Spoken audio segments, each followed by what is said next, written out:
He was a man forged by the wilderness, silent, relentless, and unstoppable. A trapper, a hunter, a ghost in the snow.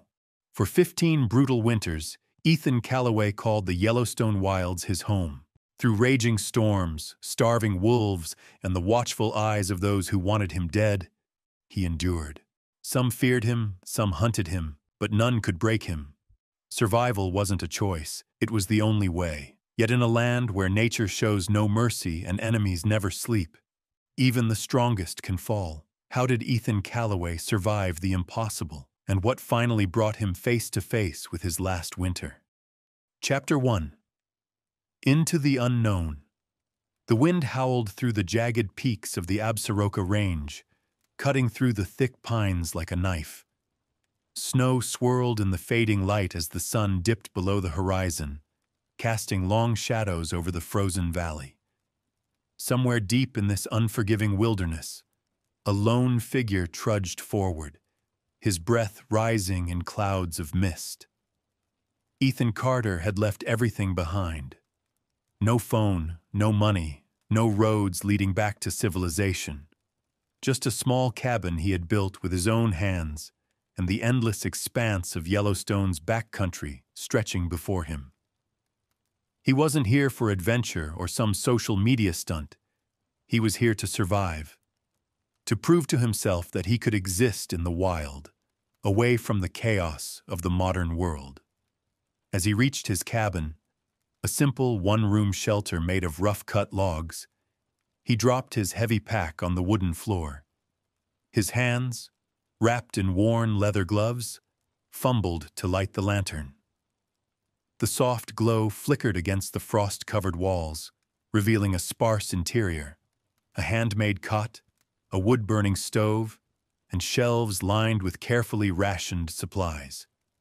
15 winters. That was the goal. But could he make it through even one? Chapter 2. The First Winter's Trial. The first night in the cabin was eerily silent. Outside, the wind had died down, leaving only the occasional crack of ice expanding in the distance. Ethan lay on his cot, wrapped in a thick wool blanket, staring at the ceiling. He had spent months preparing for this, learning to trap, to hunt, to make fire in the dead of winter, but nothing could truly prepare him for the relentless cold of the Yellowstone wilderness. At dawn, he awoke to a layer of frost on the inside of the cabin walls. His breath came out in white puffs as he sat up and reached for the firewood stacked near the stove. He struck a match, carefully feeding the flames with dry kindling before adding larger logs. Soon, warmth began to creep back into the cabin, but it wasn't enough. Stepping outside, he took in his surroundings. Snow had piled up during the night, covering the ground in a thick, pristine blanket. The silence was unsettling. No birds, no rustling of leaves, just the crunch of his boots as he moved toward the small shed where he had stored his meager supplies. His food stores were low. He had dried meat, rice, beans, and some canned goods, but they wouldn't last forever.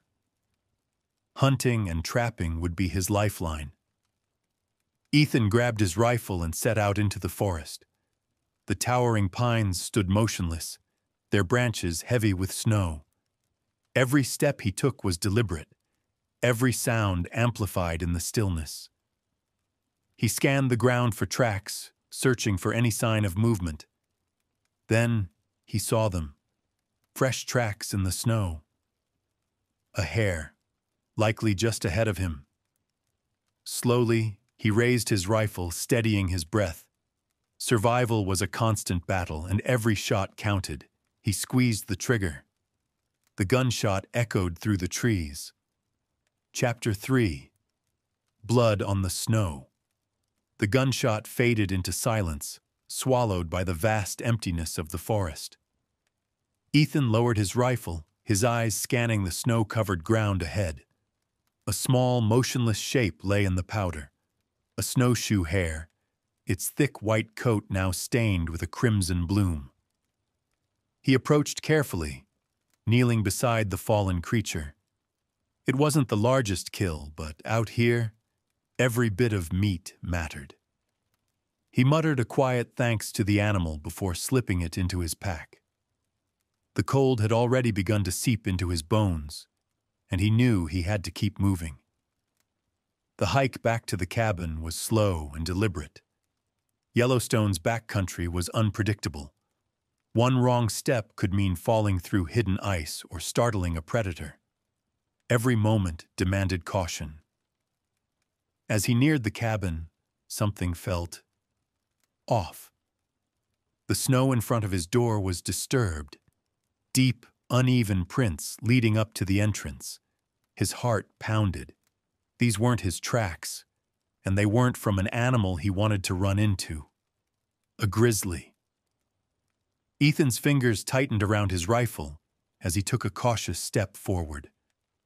The door was still closed, but claw marks raked across the wood, deep grooves that hadn't been there before. The bear had been here, sniffing, searching. Maybe it had caught the scent of his food. He turned slowly, scanning the tree line. His breath was steady, controlled, but his muscles were tense. The last thing he needed was to surprise a grizzly this close to home. Nothing. For now. He exhaled, his grip on the rifle easing slightly as he pushed open the door and stepped inside. The cabin was intact, untouched, but the bear had marked its presence. It was a warning. Ethan skinned and cleaned the hair, setting the meat to cook over the stove while he salted the hide for later use. The rich scent of roasting meat filled the air, and for a brief moment, warmth and comfort settled over him. But he couldn't shake the unease curling in his gut. He was no longer alone in the wilderness. Something was watching, and winter had only just begun. Chapter 4. The Silent Stalker. Ethan sat by the fire, chewing on the tough but satisfying meat from the hare. His knife scraped against the wooden plate as he cut another piece. But his mind wasn't on the meal. It was on the grizzly. The claw marks on the door meant the bear had come too close. Too curious. Maybe too hungry. He had read stories of winter-starved bears refusing to hibernate, roaming the wilderness in desperate search of food. Most grizzlies should be deep in their dens by now, but this one was still out here, and it knew where he lived. He wiped his knife clean and stood, checking the bolt on his rifle. He had to be ready. That bear could return at any time, and if it did, he'd have no second chances. Outside, the night was silent. Too silent. No wind, no creaking trees, just the heavy stillness of deep winter. He stepped onto the porch, his boots crunching softly against the frost-covered planks. His breath clouded in front of him as he scanned the darkened tree line. Nothing. But something was watching. He could feel it. He shut the door, bolting it tight before banking the fire and climbing into his cot. Sleep didn't come easy, not with the thought of the bear lurking somewhere nearby. He kept his rifle within arm's reach, listening to the crackling embers and the shifting timbers of the cabin. Then, a sound, a low, guttural huff. His eyes snapped open, his hand already reaching for the rifle. Outside, heavy footsteps crunched in the snow, slow and deliberate. The bear was back. Ethan's pulse pounded as he sat up, careful not to make a sound. The lantern's glow flickered against the walls as he listened, his breath shallow.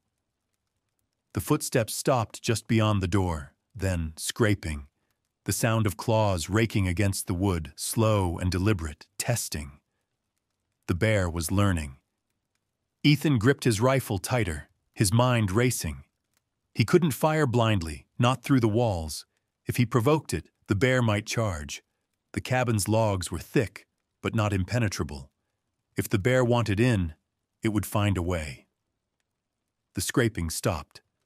A long silence stretched through the darkness. Then, just as suddenly as it had come, the bear moved away. Ethan didn't relax. He stayed awake, rifle in hand, listening until the first light of dawn crept through the frost-covered window. The bear would be back, and next time, it might not leave so easily. Chapter 5. The Hunter and the Hunted. Morning light filtered through the frost-coated window, casting a dull glow inside the cabin. Ethan sat at the edge of his cot, his rifle still in his lap. He hadn't slept. Not really. Every time he had drifted off, he'd heard phantom noises, imagined the bear's breath against the door, its weight shifting in the snow outside. But now, as he stood and stretched his stiff muscles, he knew one thing for certain. This couldn't go on. The bear wasn't just passing through. It had marked this place, marked him. It wasn't afraid, and that made it dangerous. If he didn't do something, sooner or later, it would tear through the cabin walls like paper. Ethan threw on his coat, pulled his hat down tight, and slung his rifle over his shoulder. The air outside was brutally cold, sharp as glass against his skin. He scanned the area carefully. The bear's tracks were deep in the snow, circling the cabin before disappearing into the tree line. He crouched down, running his gloved fingers over the impressions, still fresh. The bear had lingered longer than he thought. He followed the tracks. The forest was deathly quiet, the kind of silence that made the hairs on the back of his neck stand up. Snow crunched beneath his boots as he moved, his rifle ready. He trailed the tracks through the trees, past frozen creeks and skeletal branches bending under the weight of ice. Then, up ahead, movement. A massive shadow shifting between the pines. Ethan stopped. The bear was there. It was larger than he had imagined, its thick, frost-covered coat blending into the landscape. Its head was low, sniffing at something in the snow. It hadn't noticed him yet. He exhaled slowly, raising his rifle. This was it. He had to end it now, before it got the chance to come back. His finger tightened on the trigger. Then, a shift in the wind. The bear's massive head snapped up, its dark eyes locking onto his. For a second, neither of them moved. A test, a challenge. Then, with shocking speed, the bear charged. Ethan fired. Chapter 6. The Battle for Survival. The gunshot shattered the frozen silence, the rifle's crack rolling through the valley like thunder. Ethan didn't wait to see if the shot landed. He bolted. His instincts screamed at him to move, to put distance between himself and the charging beast. He pumped his legs through the thick snow, heart pounding against his ribs. Behind him, the bear roared. Not a pained cry, an angry one. Ethan risked a glance over his shoulder. The bear was still coming. His shot had grazed its shoulder, a streak of crimson staining its thick fur, but it had done little to slow the beast. It plowed through the snow with terrifying speed, its powerful limbs barely hindered by the deep drifts. Ethan swung his rifle around, trying to line up another shot while moving. He stumbled, nearly losing his footing as he raised the barrel. Another shot. The bullet struck the bear's side. This time, it felt it. The grizzly bellowed in rage, skidding in the snow, but refusing to fall. Ethan's breath came in ragged gasps. He had one more shot before needing to reload, and there was no time for that. The bear lunged. With no other option, Ethan threw himself sideways, crashing into the snow just as the bear's massive claws swiped through the air where he had stood a second before. He hit the ground hard, his rifle slipping from his grip. The bear wheeled around, shaking the pain from its body. Steam rose from its mouth as it huffed, eyes locked onto Ethan. This was it. No more running, no more shots. hand to hand with a grizzly. Ethan scrambled for his knife, yanking it from his belt just as the bear lunged again. He rolled, snow spraying in all directions, barely dodging the first swipe. The second came faster, claws slashing across his coat. Pain burned through his side. Not deep, not enough to stop me. With a desperate cry, Ethan drove the knife forward, straight into the bear's shoulder. The beast roared, twisting in pain, but the blade was nothing more than an annoyance to something so massive. It knocked him aside like a rag doll. Ethan hit the ground hard, his vision blurring. His head rang, his body screaming in protest. The bear loomed over him now, panting, watching. Blood dripped from its wounds, staining the snow between them. It was hurt, but not enough. Ethan reached for his rifle. Not there. His fingers dug into the snow, searching, anything. And then, his hand closed around something solid. A rock. It wasn't much, but it was enough. With the last of his strength, Ethan surged forward, swinging the rock with everything he had. Crack. The blow landed right between the bear's eyes. Not enough to kill, not even enough to break bone, but enough to stun. The bear reeled back, shaking its head. Ethan didn't hesitate. He lunged for his rifle, snatching it from the snow, ramming a fresh bullet into the chamber. The bear recovered, shaking off the daze. Ethan fired. This time, the shot hit true. The bear let out one last, deafening roar before staggering back, its massive body swaying. And then, finally, it fell. Ethan collapsed onto his knees, his breath ragged, his body trembling from exhaustion and adrenaline. Blood dripped from his side, staining the snow beneath him. The forest was silent once more. The bear was dead, and Ethan was still alive. But as he sat there, staring at the massive beast that had haunted his nights, he realized something. This had been a test, and the wilderness wasn't done with him yet. Chapter 7. The Price of Survival. Ethan sat motionless in the snow, his breath coming in ragged gasps. The bear lay still, its massive frame partially buried in the powdery drifts, blood steaming in the frigid air. His hands trembled as he reached for his side, fingers pressing against the deep tear in his coat. His skin burned, warm and wet. He was wounded, but he didn't have time to feel it. The wilderness had no mercy. Pain could wait. With a groan, he forced himself onto his feet. Every muscle ached. Every breath sent a sharp jolt through his ribs. He pressed a hand against his side, feeling the warmth of his own blood seeping through his layers. The cuts weren't deep enough to be fatal, not yet. But if he didn't clean them soon, infection would do what the bear hadn't. His rifle hung limp in his other hand, the barrel still warm from the last shot. He turned his gaze to the fallen grizzly. 15 winters. That was the goal. He had survived the first test. But surviving wasn't just about fighting. It was about using everything, wasting nothing. That bear was more than a threat. It was a lifeline. Food, fur, bone. If he was going to last another day, he had to make use of it. The butcher's work. The process was brutal. The bear was massive, its hide thick, its muscles tough as iron. Ethan worked methodically, his knife slicing through sinew, separating fur from flesh. His hands were stiff with cold, his breath fogging in the air as he gutted the beast. The snow beneath him was stained crimson, steaming as the warmth of the animal's body faded into the frozen earth. This wasn't a sport. It wasn't a trophy. It was survival.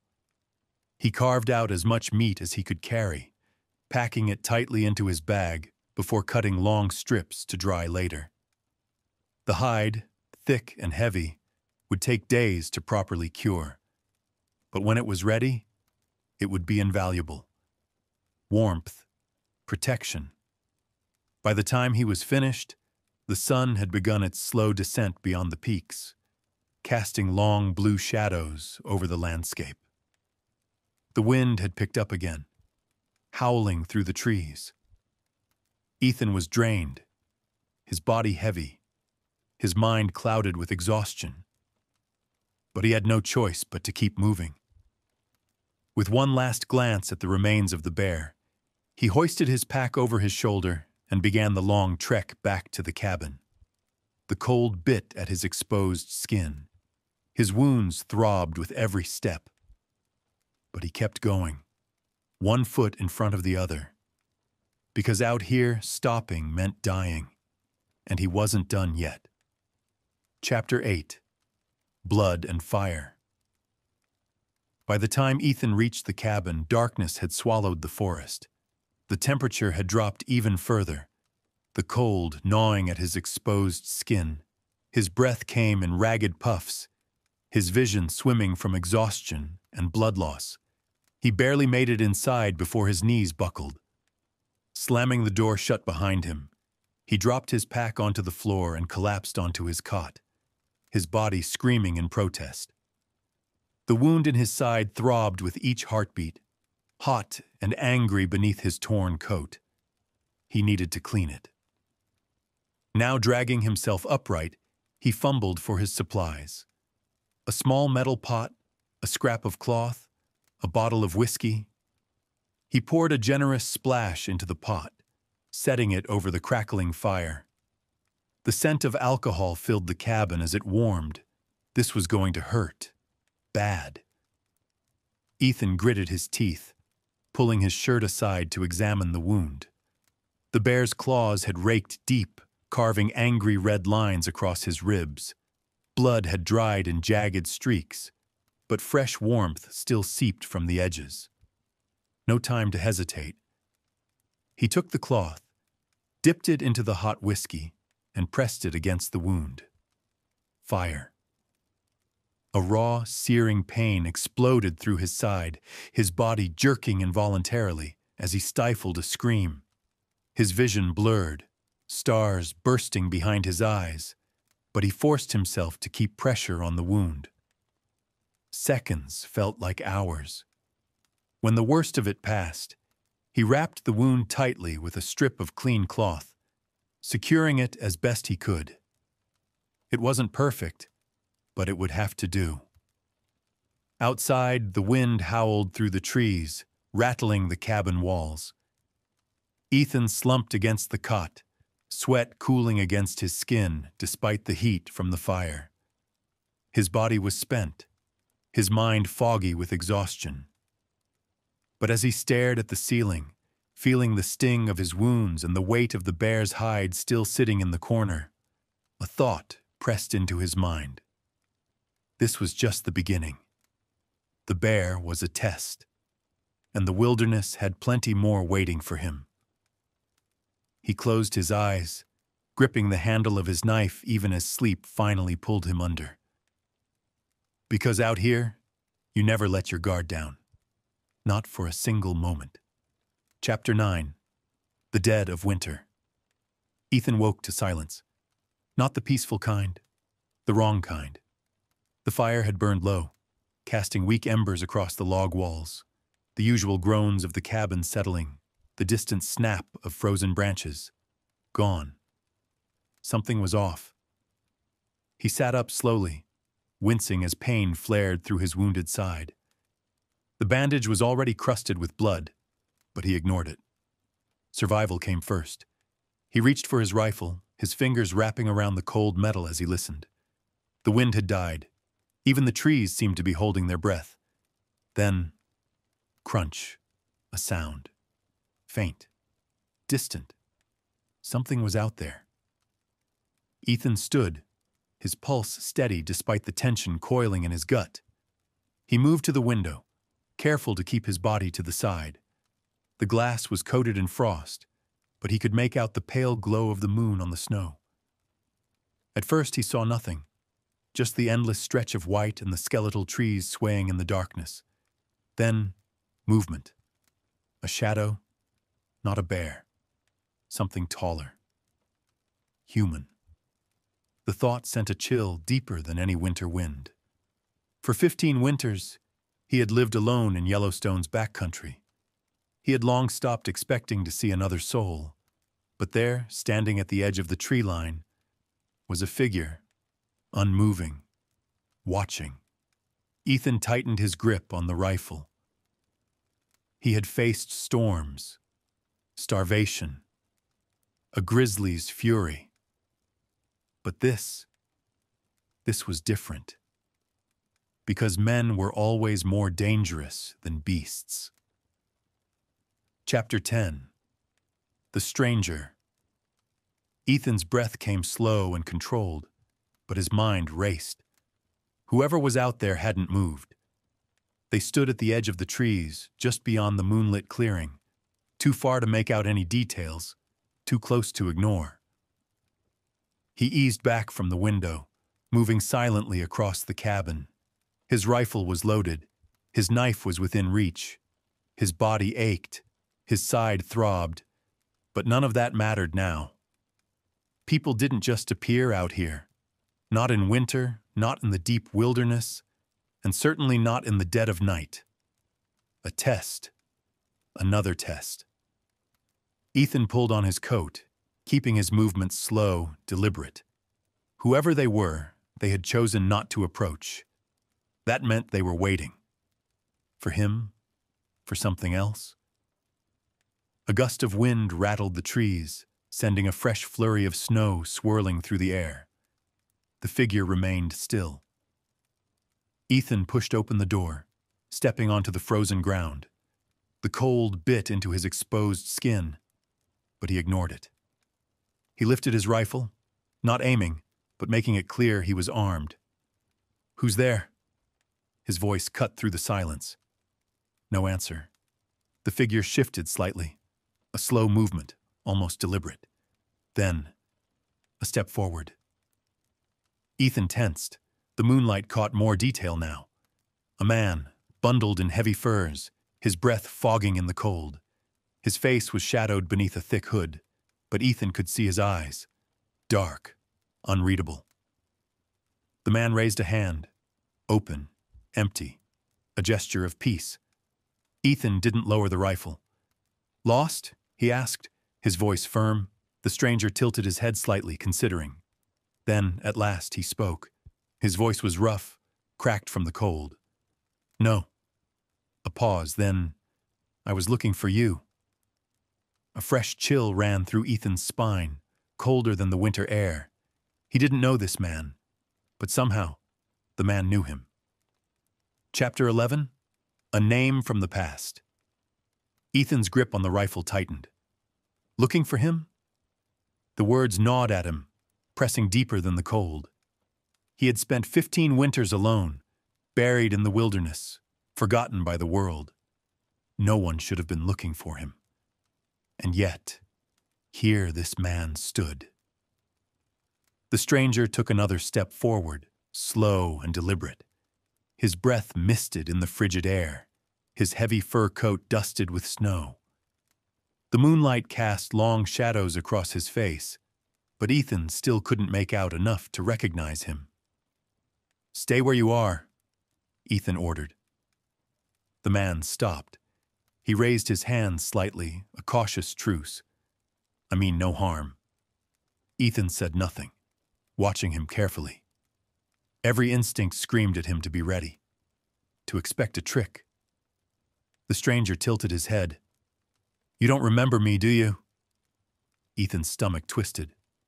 Number he didn't. But something about the man's voice. It stirred something deep, something buried. A memory? A ghost? The man exhaled, glancing toward the cabin, then back at Ethan. His next words sent a fresh shock through the frozen air. "I knew your brother." Silence.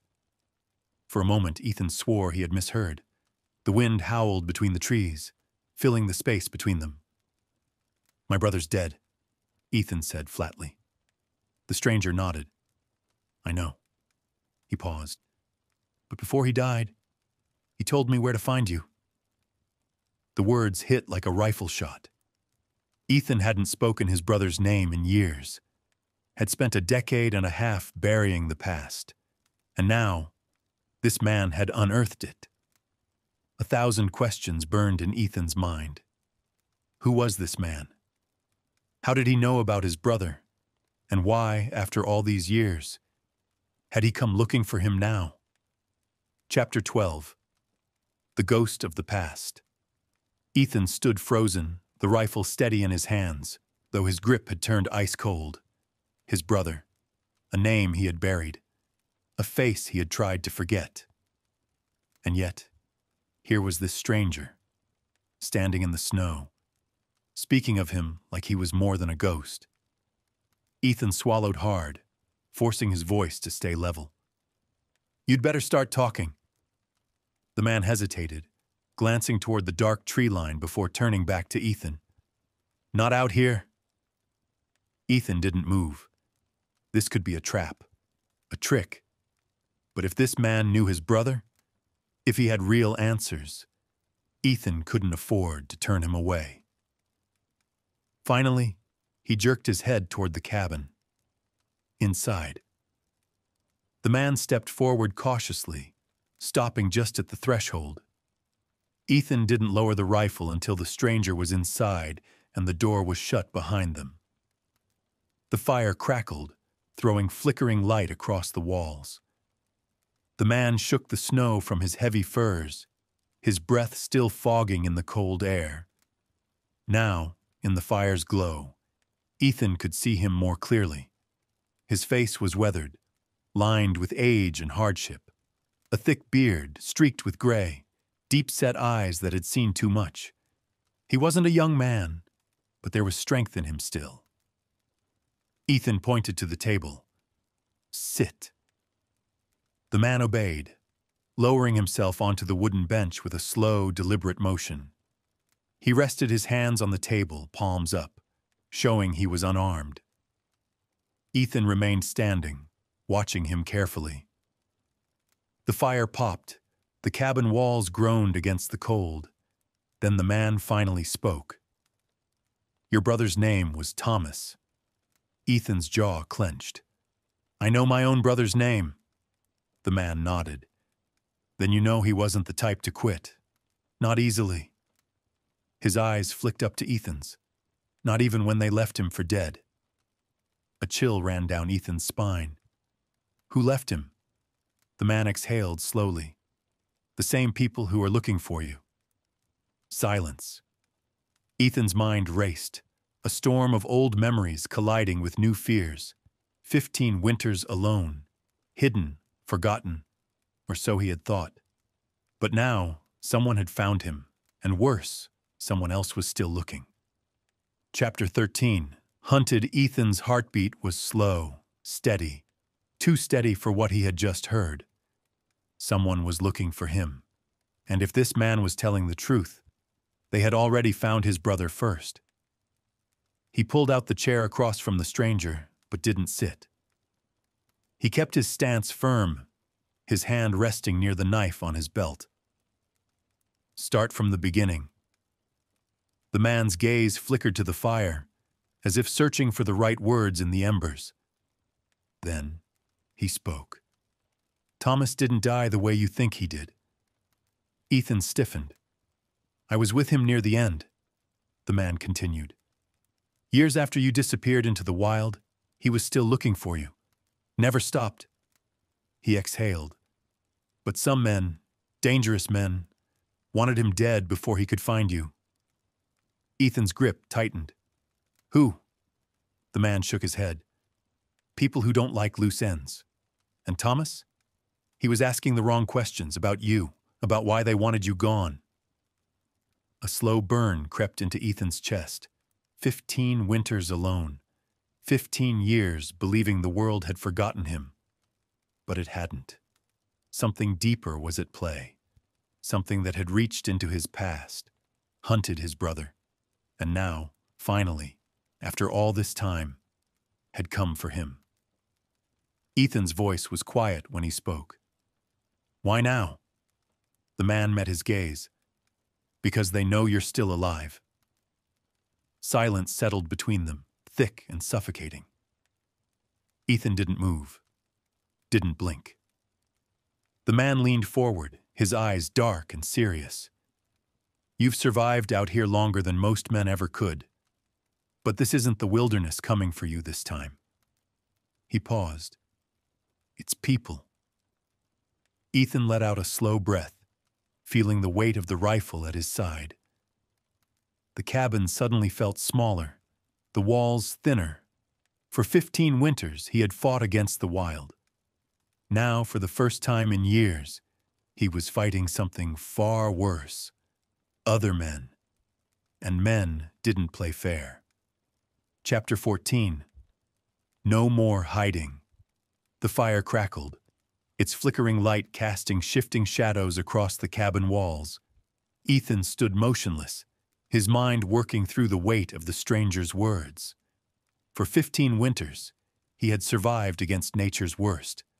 The brutal cold, the hunger, the predators that lurked just beyond the trees. But now, something even deadlier was coming. Men. The kind that didn't leave things unfinished. The stranger shifted in his seat, his eyes never leaving Ethan's face. "You've got a choice to make." Ethan didn't respond. "Stay here, keep pretending you're a ghost, and they'll find you. Maybe tomorrow, maybe next winter. But they will find you." The man leaned forward, his voice quieter, firmer. "Or you stop running. You face them before they decide how this ends." Ethan's jaw clenched. For years he had convinced himself that solitude was the only way, that the world he left behind didn't matter anymore. But his brother had still been searching. And now he was gone. Ethan inhaled slowly, steadying himself. He had spent too long reacting, surviving. This time, he would be the one hunting. His voice came low, calm. "How many?" The stranger nodded approvingly. "A handful, maybe more." He shrugged. "They won't come as a full force, not yet. They're still watching, still testing to see if you're worth the trouble."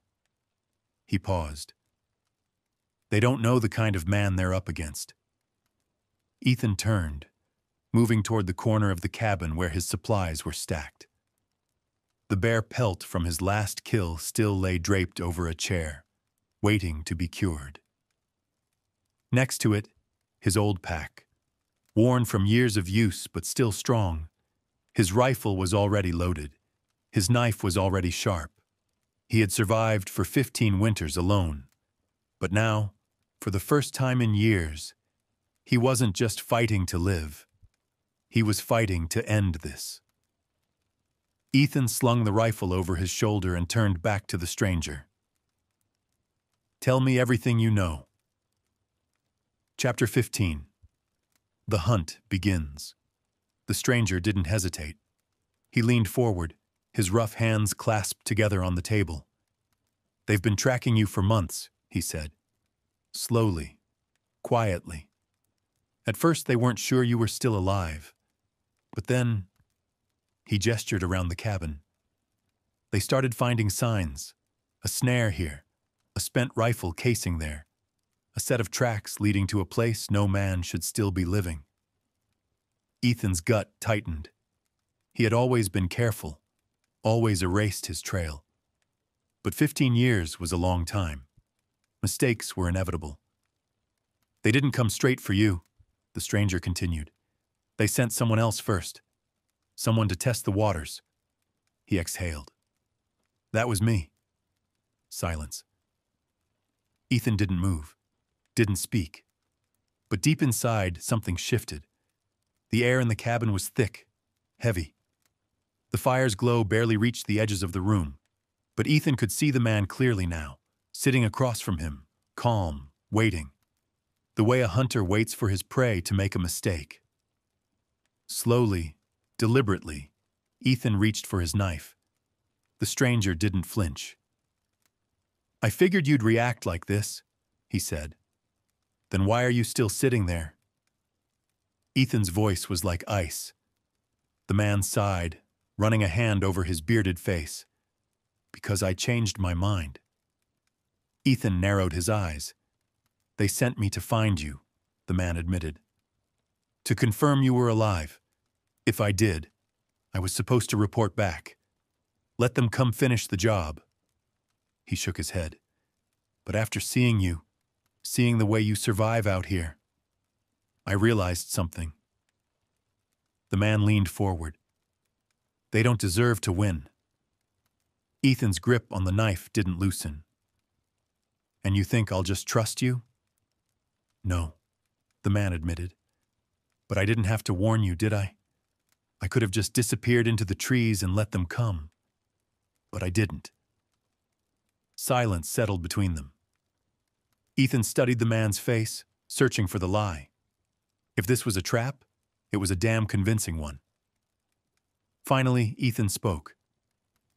Why the change of heart? The stranger's expression darkened. Because I know what they did to your brother. His voice was low, edged with something bitter. And I've seen what they do to people who get in their way.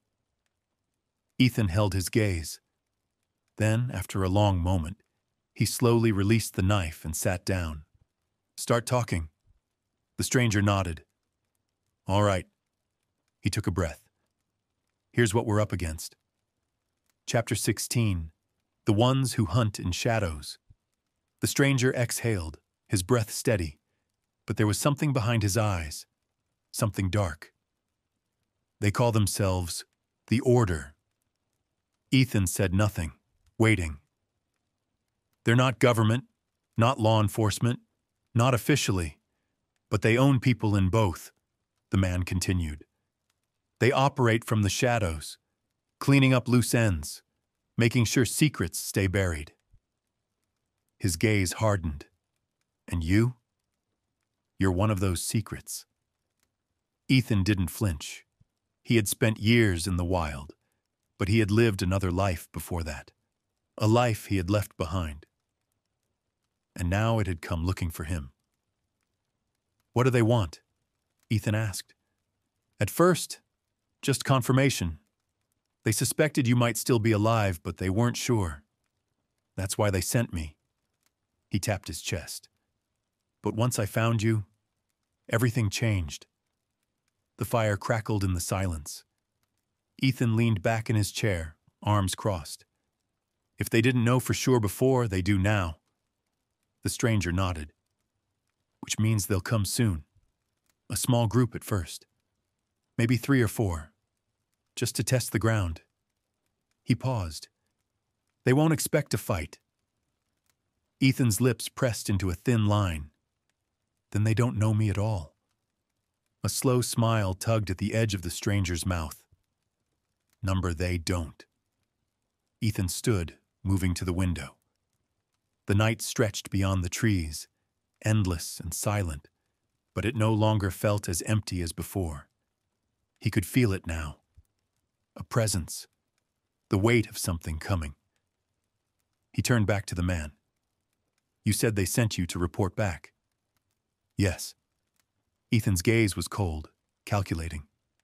Then why didn't you? The man hesitated for a fraction of a second. Because I saw something they didn't. I saw you. He exhaled. They think they're dealing with a man who's been broken by the wilderness. A ghost. A relic. Someone easy to erase. He met Ethan's eyes. They have no idea what kind of animal you've become out here. Ethan held his stare for a long moment. Then he nodded once. Then let's teach them. The stranger grinned. That's exactly what I was hoping you'd say.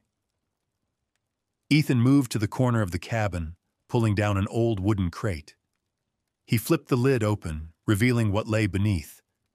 A revolver, boxes of ammunition, a hunting bow, its string still taut despite the years.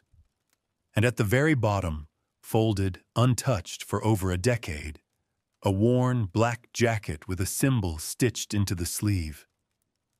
Ethan ran his fingers over the fabric, a piece of the past, staring him in the face. Then, without hesitation, he picked it up and pulled it on. The past was coming for him, but this time, he wasn't running. Chapter 17. The Calm Before the Storm. Ethan adjusted the black jacket over his shoulders. It still fit. Strange how something from his past could slip back on so easily, as if it had been waiting for him all these years. The stranger, who still hadn't given his name, watched him carefully. "You were one of them, weren't you?" Ethan didn't answer right away. Instead, he picked up the revolver, flipping it open to check the cylinder. Fully loaded. He snapped it shut with a practiced motion. Finally, he spoke. "Not exactly." The stranger raised an eyebrow. "Then what exactly?" Ethan exhaled through his nose. "I was supposed to be." He turned, meeting the man's gaze. "But I walked away." The stranger let out a low whistle. "And they let you?" Ethan gave a humorless smile. "Seems like they didn't." The cabin fell silent again. The firelight danced across the walls, flickering over the weapons now laid out across the table. A rifle, a knife, ammunition, the tools of survival. Only this time, it wasn't the wilderness he was fighting. The stranger leaned forward, elbows on the table. "You've got maybe a day, 2 at most, before they send their first team." He nodded toward the window. "They'll come quiet, skilled trackers, good with a rifle, but they won't be expecting resistance." Ethan considered that. 2 days. Not much time. But he didn't need much. He'd spent 15 years learning how to disappear. Now he was going to use that knowledge against them. He grabbed a small bag from the shelf, began stuffing supplies inside. Extra ammo, a canteen, a roll of snare wire. "You got a plan?" the stranger asked. Ethan slung the rifle over his shoulder. "Yeah," the man smirked. "Care to share?" Ethan glanced toward the door. The night was deep now, the world outside silent. Snow fell in slow, drifting flakes, a perfect cover. He turned back to the stranger. "They think they're hunting me." He pulled the knife from its sheath, testing its edge with his thumb. The steel was sharp, deadly. "They don't realize I'm already hunting them." The stranger chuckled. "Now that is something I can get behind." Ethan nodded once. "Then let's get to work." The hunt had begun. Chapter 18. Setting the Trap. The snow whispered under Ethan's boots as he moved through the trees, silent as a shadow. He had spent years out here, learning every inch of the land, memorizing every hidden path, every natural blind. Now, he was going to use that knowledge against his hunters. Behind him, the stranger followed closely, quieter than Ethan had expected for a man his size. He was experienced. Ethan could see it in the way he moved, in the way he scanned the terrain, always watching, always calculating. Still, Ethan wasn't sure if he fully trusted him. Not yet. But trust wasn't necessary right now, not when they had a common enemy.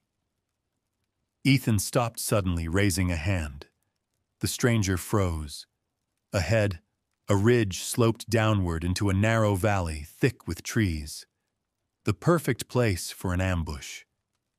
Ethan knelt, brushing away the fresh snow, revealing the frozen earth beneath. He reached into his bag and pulled out a length of snare wire, fastening it between 2 trees at ankle height. A simple trap, meant to slow, not kill. "They'll come through here," Ethan murmured. The stranger crouched beside him. "You sure?" Ethan nodded. "They'll move like predators, low, quiet. They'll take the valley for cover. They won't realize they're walking straight into a kill box." The stranger smirked. "I like the way you think." Ethan ignored him, moving swiftly, setting more traps, pressure snares, hidden tripwires. He placed a few spent shell casings in the snow, leading them toward a false trail. Misdirection. Make them think they were on the right path, when in reality, they were walking into their own graves. As he worked, the wind shifted, carrying the scent of pine and distant smoke. His gut tightened. They were closer than he thought. Ethan rose, scanning the tree line. His pulse was slow, steady, but every instinct in his body screamed that the hunters were already here, watching, waiting. He turned to the stranger. "We need to move." The man nodded, gripping his rifle. "Where to?" Ethan's eyes narrowed. The high ground. If the hunt had begun, he wasn't going to wait for them to make the first move. This time, he was going to strike first. Chapter 19. First Blood. Ethan and the stranger moved swiftly, their boots pressing silently into the snow as they climbed toward the high ground. The ridge above the valley gave them the advantage: visibility, cover, and the element of surprise. The air was razor-sharp, biting into their skin as the wind carried the first hints of dawn. But neither man spoke. Silence was their ally now. Then Ethan froze.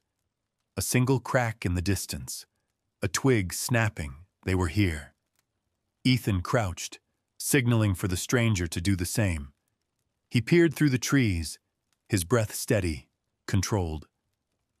Shadows moved below. 3 men, no 4. They were dressed in winter camo, moving with purpose. Their rifles were drawn, their eyes scanning every inch of the terrain. These weren't amateurs, but they had no idea they were being watched. Ethan lowered his voice to a whisper. "They're spread too thin. The one on the left. He's the scout. He'll move ahead first." The stranger nodded, gripping his rifle. "We take him out quietly?" Ethan shook his head. "No gunfire. Not yet." He reached for his knife. The stranger smirked. "I was hoping you'd say that."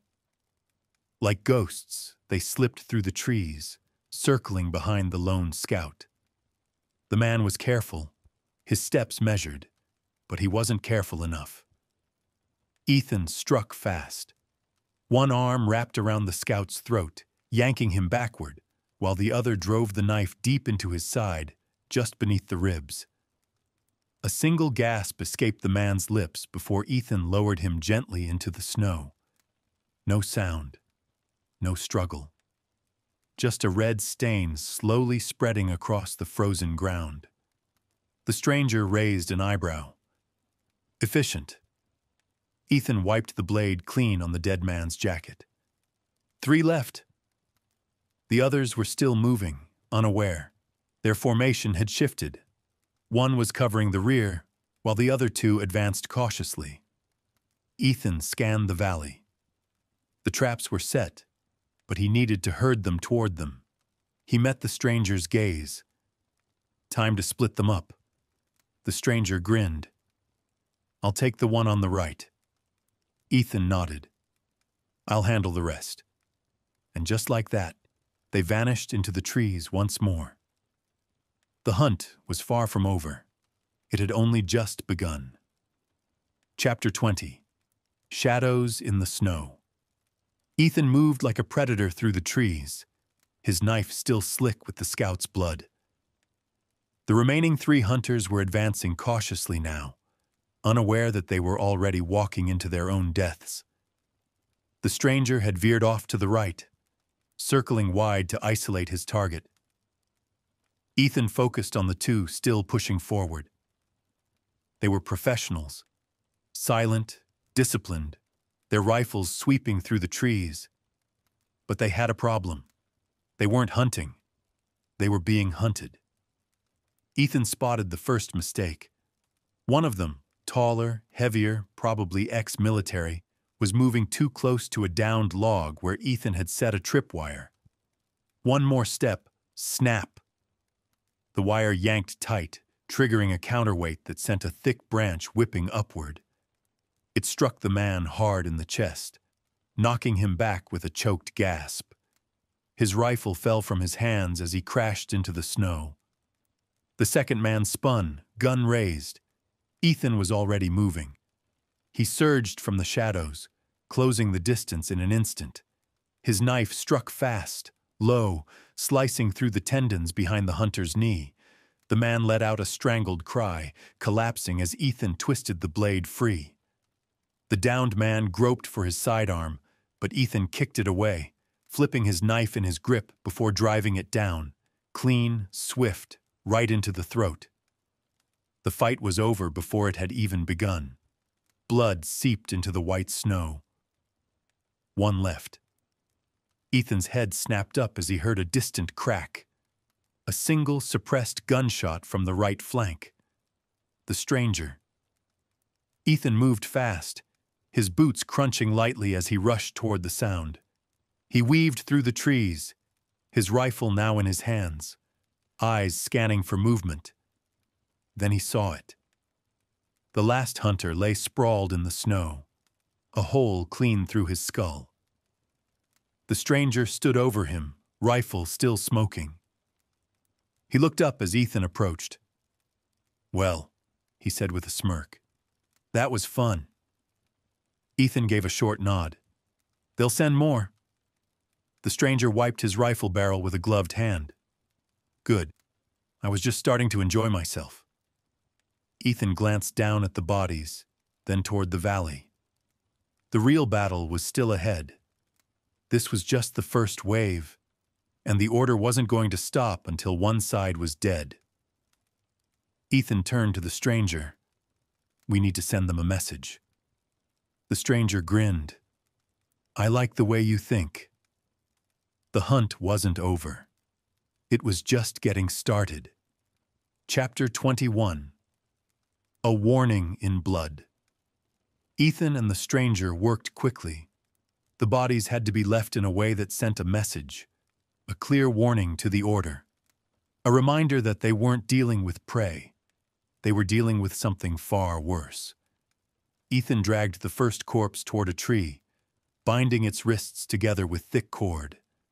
The stranger did the same with another, hoisting the lifeless body up against the trunk. The cold would keep them from rotting too quickly, preserving the scene until the next wave of hunters arrived. But it wasn't enough. Ethan knelt, using his knife to carve a single symbol into the exposed bark beside the bodies. It was an old sign, one used by the very people hunting him now. A symbol they would recognize, a symbol that meant one thing: come and die. The stranger whistled low when he saw it. That'll get their attention. Ethan wiped the blood from his blade, his expression unreadable. Good. The wind howled through the trees, carrying the scent of blood and death. The ridge was quiet again, but Ethan could feel it, that presence still lingering in the air. More were coming, and soon. He turned to the stranger. "We can't stay here." The man raised an eyebrow. "Running already?" Ethan shook his head. We're leading them somewhere else." The stranger's grin widened. "Now you're talking my language." Ethan glanced down at the last body, then toward the valley below. This wasn't just a fight anymore. It was a war, and he intended to finish it. Chapter 22. Into the fire, the air was thick with the promise of blood. Ethan and the stranger moved swiftly, leaving the ridge behind as they descended into the valley. The trees loomed tall, their skeletal branches reaching like twisted fingers against the pale morning sky. The fresh snow muffled their steps, but the silence was heavy, unnatural. They weren't alone. Ethan could feel it. "The next team won't be as careless," the stranger muttered, his rifle shifting in his grip. Ethan nodded. "They'll move in formation. More firepower. Heavier armor." His voice was low, measured. "We won't be able to pick them off one by one." The stranger smirked. "Good. I was getting bored." Ethan ignored the comment. He was already thinking ahead. The valley was the wrong place to engage. It was too open, too easy to get flanked. They needed to draw the order into terrain they could control, a place where numbers wouldn't matter. Ethan's mind clicked through possibilities, mapping out every ridge, every choke point. Then it hit him. "The gorge," he said. The stranger frowned. "That canyon north of here?" Ethan nodded. "There's only one way in and one way out." The stranger's grin widened. "A funnel." Ethan's eyes were cold.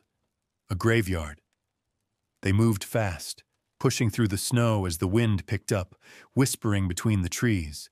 The next wave was coming, and this time there would be no survivors. Chapter 23. The Death Funnel.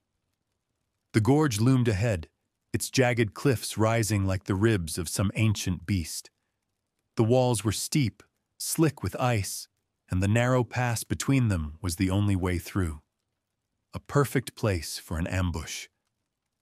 Ethan knelt at the edge, scanning the terrain. The snow-covered ground would force their pursuers into a tight formation. There would be no flanking, no retreat.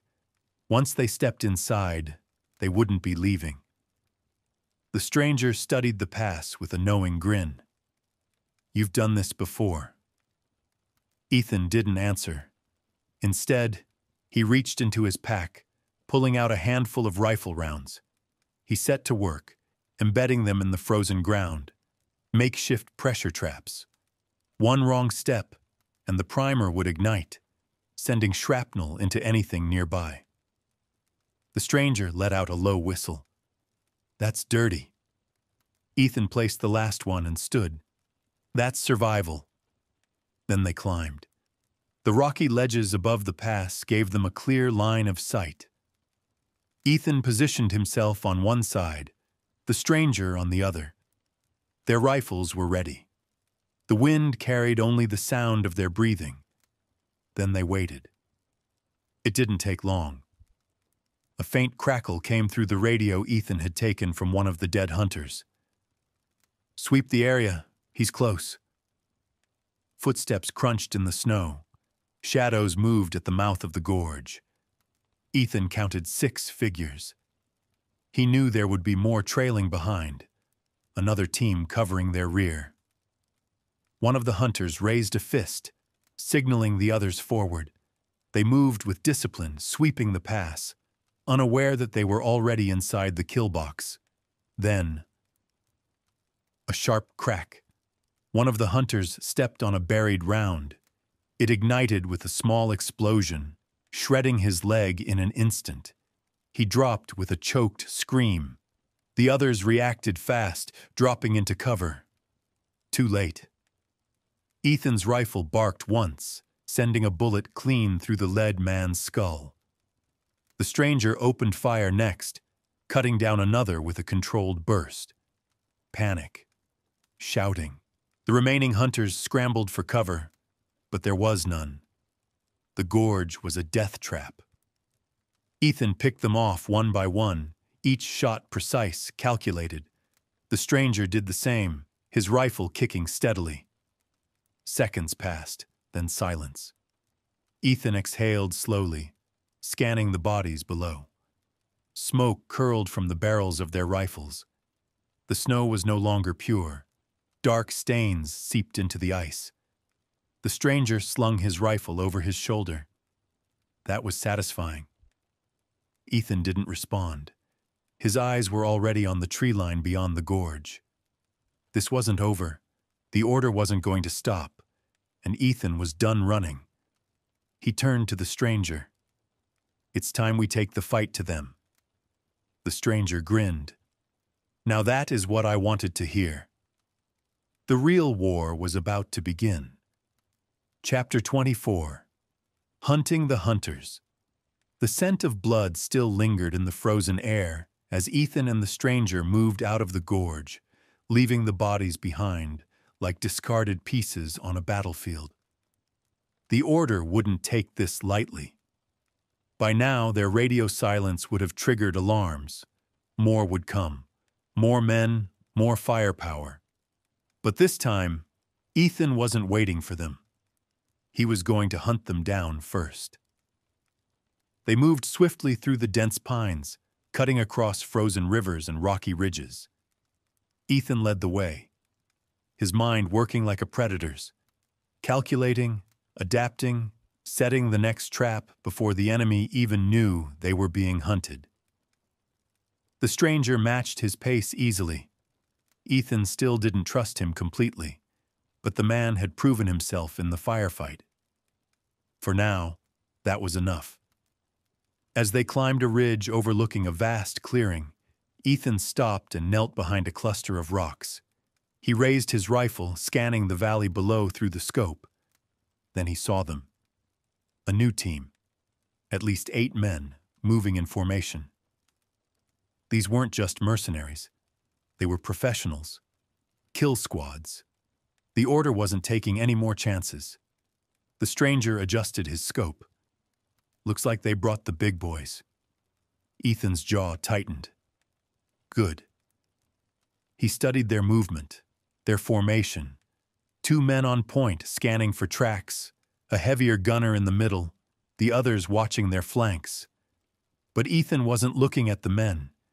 He was looking at the landscape, the terrain, the angles, the wind. He spotted a rock outcrop above them, unstable, packed with snow and ice. A single well-placed shot could send it tumbling down like an avalanche. He exhaled slowly. Perfect. Ethan chambered around and aimed carefully. The stranger grinned.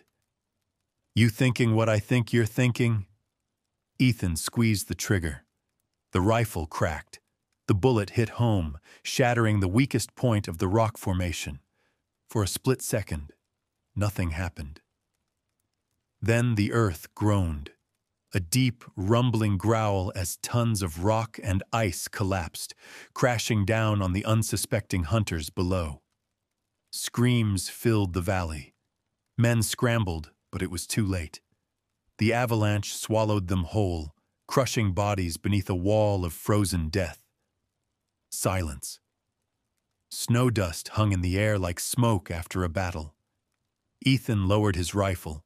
His breath was calm, controlled. The stranger let out a low chuckle. Well, damn. That was brutal. Ethan didn't look away from the wreckage. This was just the beginning. The order wouldn't stop. Not until he was dead. But now he had the advantage, and he was going to end this war on his terms. Chapter 25. The Order's Retaliation. The avalanche had done its job. The kill squad was buried, their bodies lost beneath the frozen rubble. But Ethan knew better than to celebrate. The Order never sent just one team. He kept his rifle steady, eyes scanning the valley below. The stranger did the same, kneeling beside him. For a moment, nothing moved, just the wind whistling through the trees. Then, distant rotor blades.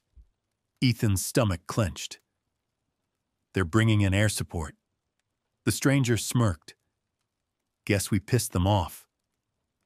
Ethan watched as a black helicopter crested over the ridge, slicing through the sky like a vulture searching for a corpse. They weren't just here to track him anymore. They were here to wipe him out. Move, Ethan ordered. They slid down the ridge, keeping low as the helicopter circled the kill zone. It wouldn't take long before they realized what had happened, and that meant reinforcements were already inbound. The stranger glanced at him. You got a plan? Ethan's mind worked fast. We can't outrun them, not with a bird in the air. So? Ethan looked at the helicopter again. We take it down. The stranger blinked, then grinned. I really like you. They ran, through thick snow, weaving between trees, their boots crunching against the frozen ground. The helicopter made another pass, sweeping the area with its mounted gun. Then the first shots rang out. Bullets tore through the trees, shredding branches, sending splinters flying. The ground exploded around them. the sheer force of the gunfire punching craters into the snow. Ethan and the stranger dove behind a fallen tree just as another burst of fire ripped the trunk apart. "Jesus," the stranger muttered, brushing bark from his jacket. Ethan ignored him. He peeked over the log, calculating distances. The chopper was circling, keeping its altitude, but it had one weakness. The pilot was flying slow, too careful. Ethan checked his gear. One shot, that's all he needed. The stranger noticed and frowned. "You can't be serious." Ethan didn't respond. He steadied his breathing, lining up the shot. The chopper swung around for another pass. The gunner inside adjusted his sights, locking onto their position. Ethan waited. Then, crack. The bullet sliced through the freezing air. A perfect shot. The windshield spidered with cracks as red mist sprayed behind the glass. The pilot was dead. For a split second, the chopper hovered, swaying in the air like a wounded animal. Then it tilted violently, spinning out of control. Ethan grabbed the stranger's jacket. "Move!" They sprinted as the helicopter slammed into the forest, snapping trees like matchsticks before erupting into a fireball. The shock wave tore through the valley, the force knocking them forward into the snow. Flames roared behind them, black smoke curling into the sky. Ethan pushed himself up, his breath steady despite the chaos. The stranger coughed, wiping soot from his face. He looked at Ethan and let out a breathless laugh. Well, shit. Ethan reloaded his rifle. More would come. This wasn't over. But now, the order was bleeding, and he was just getting started. Chapter 26, The Wolves Close In. The wreckage burned behind them, casting flickering shadows across the snow. The smell of scorched metal and fuel filled the air, thick and acrid. Ethan didn't wait to admire his work. They needed to move. The stranger dusted himself off, still grinning like a madman. "You always take out helicopters with a rifle, or was that just for fun?" Ethan ignored the comment. He was already scanning the tree line. The order wouldn't back down after this. They'd double their forces, maybe triple them, and worst of all, they'd stop underestimating him. They wouldn't just send teams, they'd send their best, the ones who didn't make mistakes, the ones who didn't stop until the job was done. The wolves were coming. They traveled fast, moving deeper into the wilderness. The wind picked up, howling through the trees, bringing a fresh wave of snow. Visibility dropped. It worked in their favor, at least for now. As they crossed a frozen river, Ethan stopped abruptly. His breath misted in the air. Something was wrong. The stranger saw his expression change. "What?" Ethan crouched, running his fingers over the snow near the riverbank. The fresh layer was disturbed, tracks barely visible beneath the falling flakes. But not just any tracks. Boot prints, heavy, dozens of them, and fresh. The stranger's grin faded. "They beat us here." Ethan nodded grimly. The order wasn't just tracking them anymore. They were already setting the trap. He stood, scanning the dark forest ahead. They were walking into an ambush. And this time, the order wasn't just hunting him. They were waiting for him.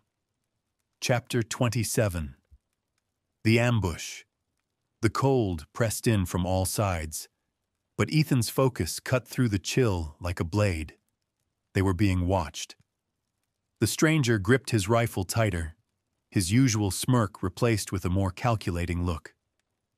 "How bad do you think it is?" Ethan kept his voice low. "They've had time to set up, probably a kill zone up ahead." The snow muffled sound, but not enough to hide the subtle creaks of shifting weight on frozen branches, the distant click of a weapon being readied. The order's hunters were already in position. Ethan glanced at the river behind them. Running was an option, but a bad one. The open ice would turn them into easy targets, which meant only one thing. They had to turn the ambush around. They moved carefully, sticking to the shadows of the pines. Every step was measured. Slow. Deliberate. Ethan's eyes traced the ridgeline ahead. If he were the one setting the trap, he'd place snipers there. High ground, full view of the valley, and that's exactly where the first shot came from. A suppressed crack, sharp, deadly, a bullet whipped past Ethan's head, close enough for him to feel the heat of its passing. He dropped instantly, rolling into cover behind a fallen tree. The stranger was already diving behind a boulder, cursing under his breath. Snipers. Ethan's voice was calm, expected. 2, maybe 3, the stranger muttered, unshouldering his rifle. What's the play? Ethan exhaled slowly, scanning the ridge. They couldn't stay pinned down. The rest of the hunters would be closing in soon. He reached into his pack, fingers curling around a small metal cylinder. A flare. The stranger saw it and smirked. Ah, a little distraction. Ethan didn't respond. He just pulled the pin and launched it toward the treetops. The flare erupted in midair, casting an eerie red glow across the snow. In the confusion, Ethan moved. A sniper hesitated. Just a second too long. Crack. Ethan's rifle barked once, and a dark shape toppled from the ridge, crashing into the snow below, one down. The stranger took advantage of the chaos, switching positions, drawing fire away from Ethan. Another muzzle flash. Ethan tracked it instantly. Crack. Another body slumped forward, tumbling lifelessly down the slope. The sniper nest was clear, but the real fight was just beginning. A deep, guttural horn echoed through the valley. A signal. The rest of the order's men were closing in. Ethan chambered another round. Let them come. Chapter 28. Into the fire. The deep guttural horn faded into the howling wind, but its message was clear. The wolves were closing in. Ethan reloaded, his hands steady despite the storm brewing around them.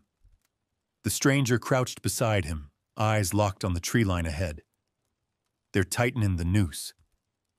Ethan nodded. This was a hunt, and they were the prey.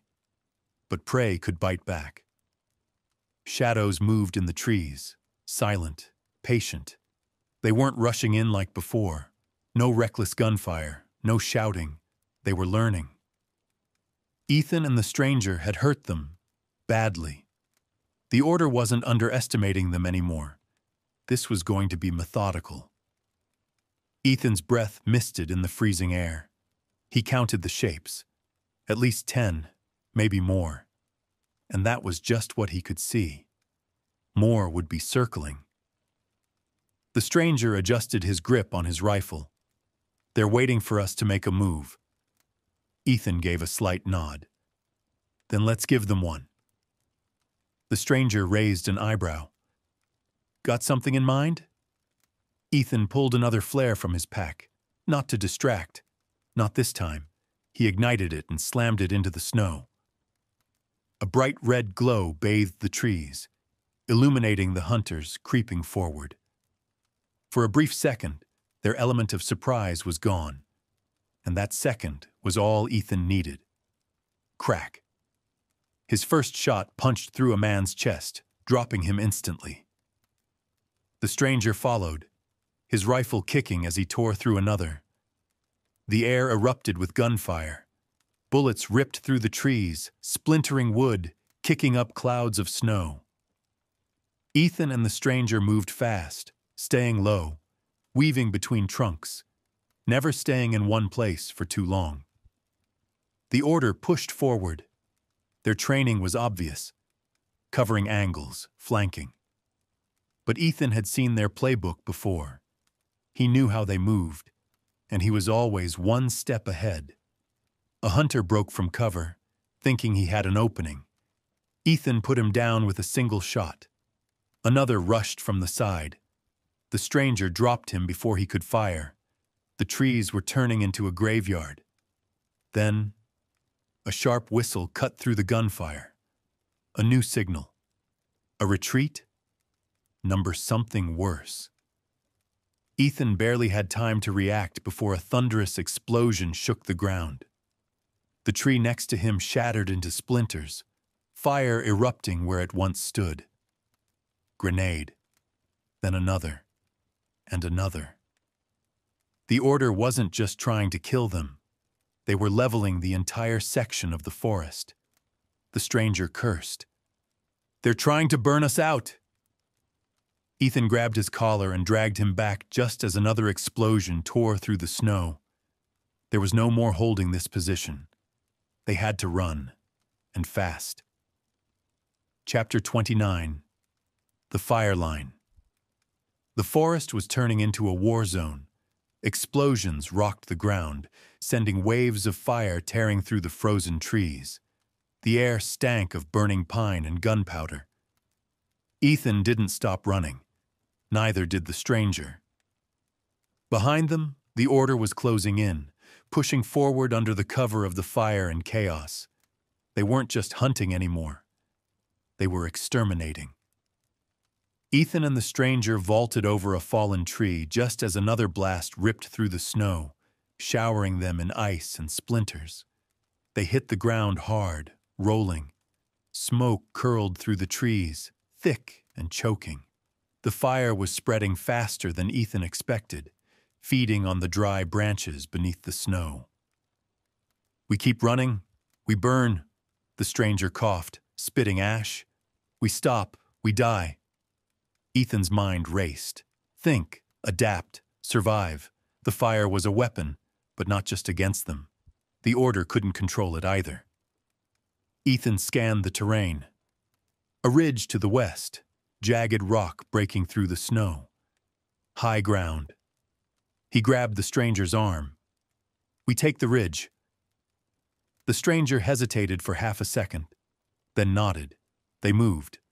The fire burned brighter, licking at their heels as they sprinted toward the rocky incline. The heat was unbearable, the smoke thick, but they had no choice. Gunfire cracked through the haze. Bullets whipped past them, kicking up dirt and ice. The order wasn't stopping for the fire. They were pushing through, relentless. Ethan reached the ridge first. He grabbed onto an outcropping and hauled himself up, boots scraping against the rock. The stranger was right behind him, pulling himself up just as a burst of gunfire tore into the stone where they'd been seconds before. They climbed higher. The wind howled at the peak, a sheer drop on the other side. No escape that way. Ethan turned, scanning the burning forest below. Shapes moved in the firelight. The order's hunters were spreading out, surrounding the base of the ridge. No more running. Ethan exhaled. They had to fight. The stranger knelt beside him, reloading his rifle. "Looks like this is it." Ethan's grip tightened around his weapon. This wasn't the end. Not for him. Not yet. He raised his rifle and prepared for the final stand. Chapter 30. The Final Stand. The fire raged below, casting long, flickering shadows over the ridge. Smoke curled into the sky, thick and black. The order's hunters moved through the haze like specters, silent, methodical, closing in. Ethan took a deep breath, steadying his rifle. The stranger crouched beside him, a glint of excitement in his eyes. "Hope you're good at making bullets count." Ethan didn't answer, because he wasn't planning on dying here. Not today. The first hunter stepped into view, a dark silhouette against the inferno. Crack. Ethan's bullet punched through his skull, dropping him instantly. Then the gunfire erupted. The order opened up, their bullets tearing into the rock face, sending shards of stone flying. Ethan and the stranger ducked, using the ridge for cover. Ethan moved fast. One shot. A man dropped, clutching his throat. Another. A rifle spun from lifeless hands. The stranger fired in bursts, forcing them to stay back. "We can't hold this forever." Ethan already knew that. The order was relentless. They were pushing up the ridge, using the smoke as cover, forcing Ethan and the stranger into a kill box. This wasn't just a fight. It was a chokehold. Then, a sound cut through the chaos. Distant rotor blades. Ethan's stomach clenched. Another chopper? Number something bigger. The ground shook beneath them as a low, guttural roar echoed through the valley. And that's when Ethan realized. The fire wasn't just spreading, it was collapsing the mountain. The ridge beneath them rumbled, cracks splintering through the ice and rock. The stranger's eyes widened. I think we should move." Too late. With a thunderous crack, the ledge gave way. The last thing Ethan saw was the fire below, before the world dropped out from under him. Chapter 31. Freefall into fire, the ridge collapsed beneath them. For a split second, there was only weightlessness, Ethan's stomach lurching as the world fell away. Then gravity took over. The wind ripped past his face as he plummeted, twisting in midair. The fire below rushed up to meet him, a swirling inferno of heat and death. His mind raced. Think, adapt, survive. He spotted an outcropping of rock, his only chance. Ethan threw his arm out, fingers scraping against the ice-covered stone. Pain exploded through his shoulder as he snagged the ledge, his body jerking to a halt. Above him, the stranger wasn't so lucky. He was still falling. Ethan acted instinctively. He reached out, grabbed the stranger's wrist in midair. The force nearly tore Ethan's arm from its socket, but he held on. Barely. The stranger dangled over the burning abyss, panting. Hell of a way to get down the mountain. Ethan gritted his teeth. Less talking, more climbing. The fire crackled below, growing hotter by the second. The ledge was crumbling, ice melting under the intense heat. Ethan dug his fingers into the frozen rock, hauling himself up with sheer willpower. The stranger did the same, using Ethan's footholds to follow. Every movement was a battle, but giving up wasn't an option. Bit by bit, they clawed their way up, muscles screaming, lungs burning from the smoke. Then, gunfire from above. The order hadn't been buried in the collapse. They were still alive, and they weren't done yet. A bullet whizzed past Ethan's head, chipping the rock inches from his fingers. No more time. They had to move. Now, Chapter 32. Climbing through hell. Gunfire tore through the air, chipping away at the frozen rock. Ethan clung to the cliffside, his fingers digging into the ice, every muscle in his body screaming. Above him, the hunters from the order were closing in, their shadows flickering in the fire's glow. The stranger gritted his teeth, climbing just beneath Ethan. "Tell me you've got a plan." Ethan's mind raced. They couldn't climb fast enough. The order had the high ground, the numbers, the weapons. This was a death trap. Unless... Ethan's eyes flicked to the weakened rock formations above. The fire had already cracked the mountainside, turning the ice into a ticking time bomb. One well-placed shot. Ethan swung one arm free, letting his body dangle over the abyss for a split second. He aimed. The order's sniper spotted the movement, but too late. Crack. Ethan's bullet slammed into the weakened rock. The result was instantaneous. A thunderous roar ripped through the mountainside as tons of ice and stone collapsed. The order's gunmen vanished beneath the avalanche, their screams drowned out by the sheer force of nature. The entire ridge gave way, forcing Ethan and the stranger to scramble for their lives. Ethan lunged upward, fingers grasping for the top of the ledge. One chance. He hauled himself over, rolling onto solid ground just as the mountain crumbled behind him. The stranger wasn't as lucky. He slipped, his body falling back toward the fire below. Ethan reacted instantly. He threw himself forward, grabbing the stranger's wrist just as he dropped. For the second time that night, Ethan found himself hanging over the abyss, holding on to another man's life with nothing but his own raw strength. The stranger looked up, coughing. "Déjà vu," Ethan exhaled. "Shut up and climb." They dragged themselves over the edge, collapsing onto the snow-covered plateau. Silence. No gunfire, no footsteps, just the crackling fire below and the distant roar of wind over the mountains. The order was gone. For now. The stranger let out a breathless laugh. "I'm starting to think you like near-death experiences." Ethan didn't respond. He was already scanning the horizon. Their fight wasn't over. He could feel it. Something was coming. Something worse. Chapter 33. The Shadow That Remained.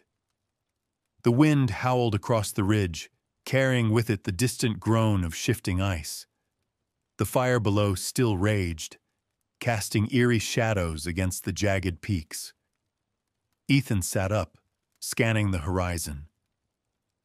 The order had been buried under the avalanche, but something inside him refused to believe it was over. The stranger coughed, rubbing his sore arm.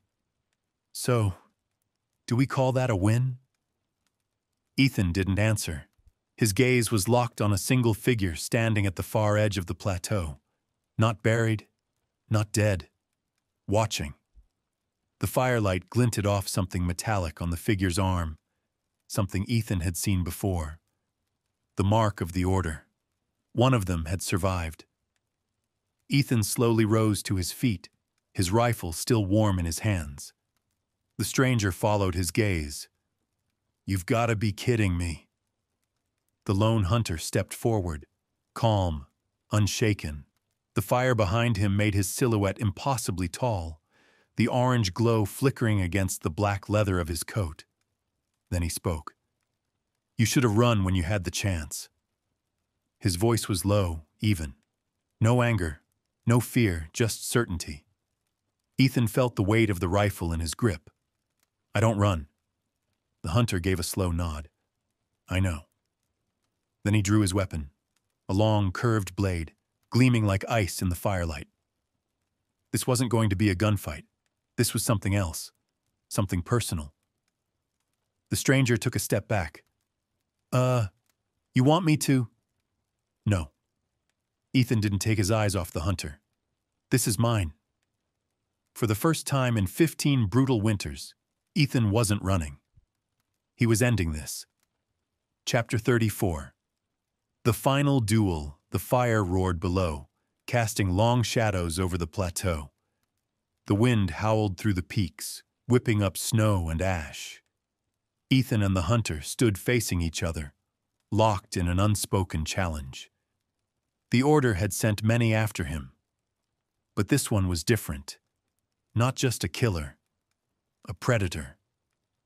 The blade in the hunter's hand gleamed, razor sharp. No hesitation, no wasted movement. He wasn't here to fight. He was here to finish this. Ethan moved first. He swung his rifle up, but the hunter was faster. A blur of motion. The blade flashed. Shing. A searing pain tore through Ethan's forearm as the hunter's blade sliced deep. His rifle clattered to the ground, the barrel skidding across the ice. The hunter didn't stop. He pressed forward, slashing again, forcing Ethan back toward the edge of the ridge. Ethan barely dodged. The knife whipped past his throat, missing by inches. Too fast, too precise. Ethan was outmatched. The stranger took a step forward, gripping his pistol. "Ethan!" "No!" Ethan barked. This wasn't his fight. This was his past catching up, and he had to end it alone. The hunter smirked, pacing in a slow circle. You survived 15 winters out here. He spun the knife in his fingers, eyes gleaming. But you won't survive me. Ethan exhaled, focused. Then he did something the hunter didn't expect. He stepped forward, not away, into the fight. The hunter lunged. Ethan moved fast, faster than pain, faster than thought. He sidestepped, twisting his body, and caught the hunter's wrist. A struggle, raw, brutal. Ethan wrenched the blade aside, just as the hunter drove forward with all his weight. The momentum worked against him. In the chaos, Ethan's free hand found the hunter's belt and ripped his sidearm free. Before the hunter could react, bang! A single gunshot rang out. The hunter froze. His knife slipped from his fingers. A red bloom spread across his chest. He staggered back, his eyes wide, disbelief in them. Ethan watched as the man dropped to his knees. Snowflakes landed in his dark hair. The fire below crackled. Then, slowly, he fell. Ethan stood over the body, breathing hard. His own blood dripped into the snow from his wounded arm. The stranger let out a long breath. Hell. Ethan didn't speak. He just turned toward the horizon. Because he knew the order wasn't finished. Not yet. Chapter 35. The Last Winter. The wind screamed across the ridge, but Ethan didn't move. The hunter's body lay still, blood soaking into the snow. The fire below had begun to die, leaving behind only smoldering embers and thick, curling smoke. The stranger stood beside Ethan, rubbing his arms against the cold. So, that's it? Ethan didn't answer, because deep down, he knew. It was never that simple. For 15 brutal winters, he had fought, against nature, against the order, against himself. And now, standing here, still breathing, he wasn't sure what came next. For the first time in years, there was no immediate threat. No footsteps in the snow. No shadow lurking just out of sight. Just silence. The stranger kicked at the snow, exhaling. You know, I never asked. Why did they hunt you for so long? Ethan glanced at him, then back at the horizon. The mountains stretched on forever, endless and white, untouched by the bloodshed of men. Because I wouldn't let them win. The fire burned down to nothing. Ethan picked up his rifle, slung it over his shoulder, and started walking. Not back, not away, forward. The stranger hesitated, then followed. Where are we going? Ethan didn't turn around. He just kept walking into the wilderness. Somewhere they'll never find us. And with that, the last winter ended. But Ethan knew. The wild never let anyone go. Not forever. Not even him.